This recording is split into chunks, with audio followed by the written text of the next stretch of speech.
గోవింద గోవింద గోవింద గోవింద.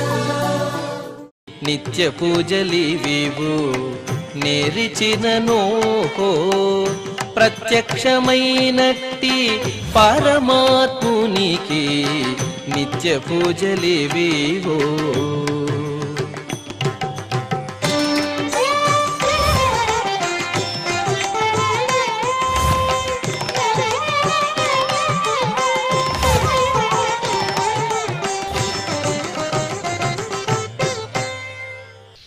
ఓం నమో వెంకటేశాయ.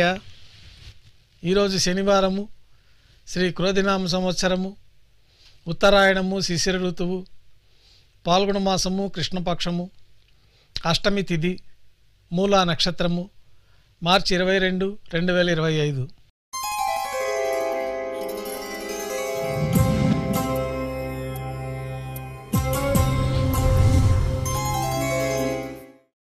మాధ్యాహ్నిక ఆరాధనలో భాగంగా బంగారు పంచపాత్రలో శుద్ధ జలాన్ని నింపుకొని దేవతామూర్తులందరికీ ఉపచారాలు సమర్పించి అష్టోత్తర శతనామావళితో అర్చన నిర్వహించి మాధ్యాహ్నిక నైవేద్యంలో భాగంగా అన్నప్రసాదాల్ని స్వామివారికి నైవేద్యంగా సమర్పించి భక్తులను సర్వదర్శనానికి అనుమతిస్తారు.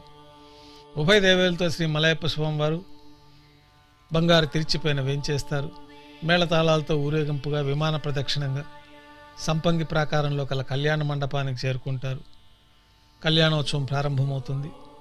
పుణ్యాహవచనము, అంకురార్పణ, రక్షాబంధనము, అగ్నిప్రతిష్ఠ, స్వామివార్లకి అమ్మవార్లకి కళ్యాణోత్సవం సందర్భంగా నూతన పట్టు వస్త్రాల సమర్పణ, మహాసంకల్ప పఠనం, కన్యాదానం, మాంగళ్యాల పూజ, మాంగళ్యాల ఆరాధన పూర్తయిన తర్వాత స్వామివారి తరఫున అమ్మవార్లకి మాంగళ్యాల సమర్పణ. ఈ సందర్భంగా స్వామివారికి అమ్మవార్లకి కర్పూర నీరాజనం, విశేషమైన హోమాలతో పూర్ణాహుతి పూర్తయిన తర్వాత మాలా పరివర్తనం అనే కార్యక్రమాన్ని నిర్వహించి ఉభయ దేవేరులను శ్రీవారి చెంతకు చేర్చి అక్షతారోపణం అనే వైదిక కార్యక్రమాన్ని నిర్వహించి కర్పూర నీరాజనము, నైవేద్యము, తిరిగి కర్పూర నీరాజనంతో కళ్యాణోత్సవం పూర్తి అవుతుంది. భక్తుల దర్శన అనంతరం ఉభయ దేవేలతో శ్రీ మలయప్ప స్వామివారు ఊంజల్ సేవలో భాగంగా మేళతాళాలతో ఊరేగింపుగా అద్దాల మండపానికి చేరుకుంటారు.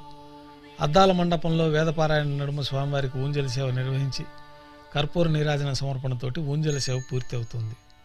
ఆర్జిత బ్రహ్మోత్సవంలో భాగంగా ఉభయ దేవేలతో శ్రీ మలయప్ప స్వామివారు మేళతాళాలతో ఊరేగింపుగా ఆలయం వెలుపల కల వైభవోత్సవ మండపానికి చేరుకుంటారు. స్వర్ణ గరుడ వాహనంపైన శ్రీ మలయప్ప స్వామివారు వేంచేస్తారు. కర్పూర నీరాజనంతో గరుడ వాహన సేవ పూర్తవుతుంది.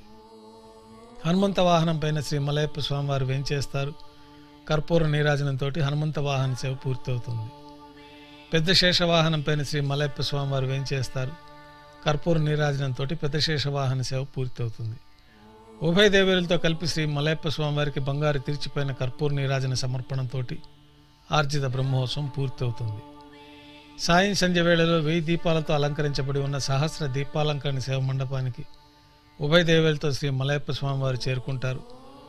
మంగళవాద్యాలు, వేదపారాయణము, సంకీర్తన నడుమ సహస్ర దీపాలంకరణ సేవ నిర్వహించి నక్షత్ర నీరాజనము, కర్పూర నీరాజనంతో దీపాలంకరణ సేవ పూర్తి చేసుకుని ఉభయ దేవేలతో శ్రీ మలయప్ప స్వామివారు 4 తిరువీధుల ఉత్సవం జరుపుకునే భక్తులను అనుగ్రహించి తిరిగి ఆలయానికి చేరుకుంటారు.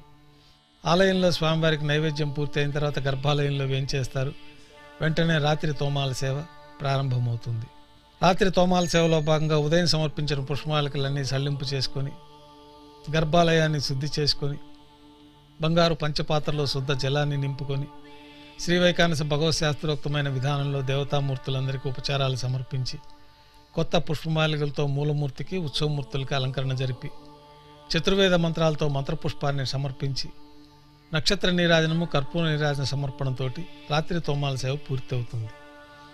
తులసీ దళములతో అష్టోత్తర శతనామార్చన నిర్వహించిన తర్వాత రాత్రి నైవేద్యంలో భాగంగా అన్నప్రసాదాలు, పన్యారాలు, దోశ, ఘంటానాదం మధ్య నైవేద్యంగా సమర్పించి తిరువీస నైవేద్యం పూర్తయిన తర్వాత భక్తులని సర్వదర్శనానికి అనుమతిస్తారు. కొద్ది విరామం తర్వాత ఏకాంత సేవలో భాగంగా రాత్రి సమర్పించిన పుష్పమాలికలన్నీ సళ్లింపు చేసుకుని గర్భాలయాన్ని శుద్ధి చేసుకుని బంగారు పంచపాత్రలో బ్రహ్మ తిరువారాధన కోసమై బంగారు బిందెలోని తీర్థాన్ని సమర్పణ గావించి ఏకాంత సేవలో భాగంగా కౌతుకభైరమైన శ్రీ భోగ శ్రీనివాసమూర్తి వారిని బంగారు పట్టు పాన్పు పైన వేంచేపు చేసి ఈ సందర్భంగా దారోష్ణమైన గోక్షీరము నవనీతము నైవేద్యంగా సమర్పించి జీడిపప్పు ద్రాక్ష బాదం పప్పు పండ్లు కలిపిన మిశ్రమాన్ని స్వామివారికి నైవేద్యంగా సమర్పించి కర్పూర నీరాజనంతో ఏకాంత సేవ పూర్తి అవుతుంది. ఓం నమో వెంకటేశాయ.